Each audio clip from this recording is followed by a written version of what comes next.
I've talked a lot about the perils of using generative AI, which while improving is still prone to making stuff up and exposes our data to privacy problems if we use it as engine fodder. But I don't know that I've properly distinguished between the bad public technologies and the possible good of those installed internally, and the role of information governance to make the latter great. So let me fix that right now. Starting with, don't put anything sensitive into a public engine ever. Anything you feed in instantly becomes part of the reference data the engine analyzes and regurgitates, and any chance of keeping others from seeing or using it goes right out the window. You can rewrite this story, though, by using generative AI behind your own organizational walls.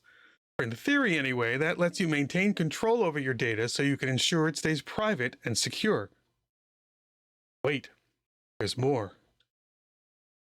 If you do even some information governance beforehand, you'll dramatically improve the quality of the results you get out by improving the quality of the data you put in. Because you'll have vetted the source material for accuracy, timeliness, integrity, provenance, and all the other good stuff, the output has a chance to be actually great.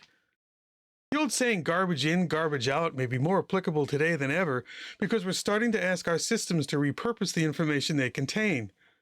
The real trick is to keep the garbage out in the first place, which, especially in an AI context, is where information governance really shines.